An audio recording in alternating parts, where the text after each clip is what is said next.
When Emeka accepted the marriage proposal, nobody understood why, not even the bride.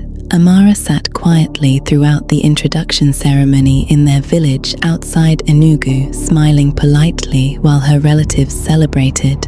She believed she had finally met a decent man after years of heartbreak. She didn't know she was part of a revenge plan. 3 years earlier, Emeka's father had lost everything because of one man, Chief Okafor.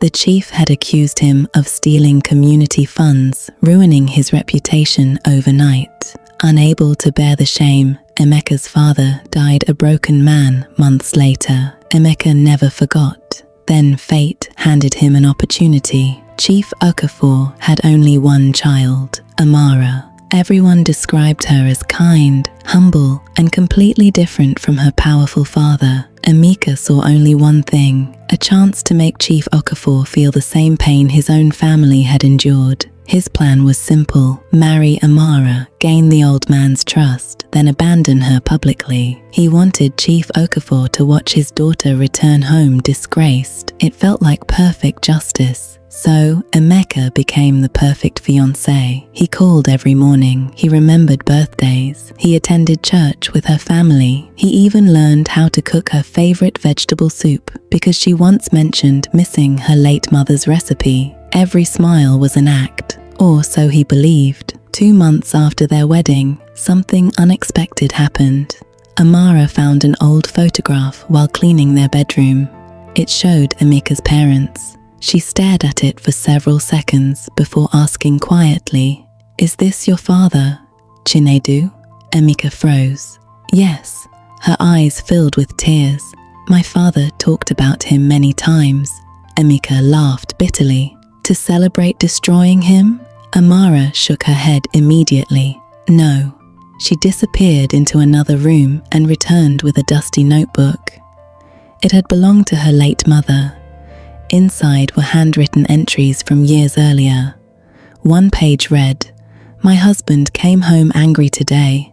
The council blamed Chinedu for the missing money, but he keeps saying Chinedu is innocent. He wants to tell the truth, but the other elders warned him to stay quiet or lose everything."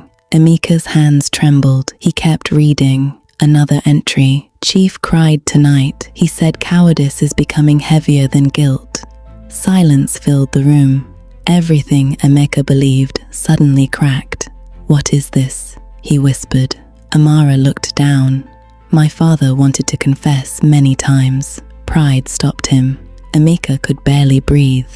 He had spent years hating a man who had indeed failed his father, but not in the way he imagined. The theft had been committed by powerful politicians. Chief Okafor had simply chosen silence. A terrible silence, one that destroyed an innocent family.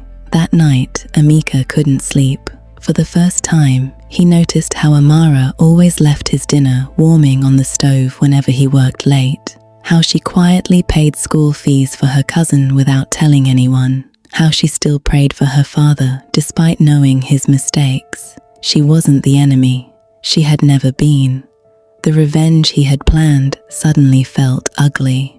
The next morning, he stood outside their house for nearly an hour before walking back inside. "I need to tell you something." Amara looked up from her cup of tea.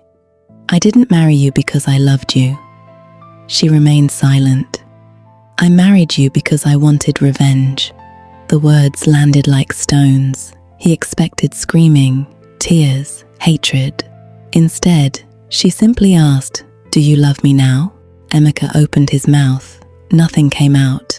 Then he realized why, because the answer frightened him. Yes, somewhere between the fake phone calls, the forced smiles, the ordinary evenings spent laughing over burnt jollof rice. His revenge had quietly become love, real love, the kind he never planned for. Days later, Emeka visited Chief Okafor alone. The old man looked older than ever. Before Emeka could speak, the chief placed an envelope on the table. Inside was a signed confession detailing everything that had happened years before. "I should have spoken when your father was alive," the old man said, with tears in his eyes. I was weak. The confession eventually reached the community leaders. Months later, Emeka's father's name was officially cleared. No celebration could bring him back, but the truth finally did. One evening, Emeka found Amara sitting on the veranda watching the sunset. He sat beside her. "I almost destroyed the best thing that ever happened to me." She smiled gently. "But you didn't." He reached for her hand. "I married you for revenge." She squeezed his fingers. "And you stayed because of love." For the first time in years, Emeka felt something stronger than anger.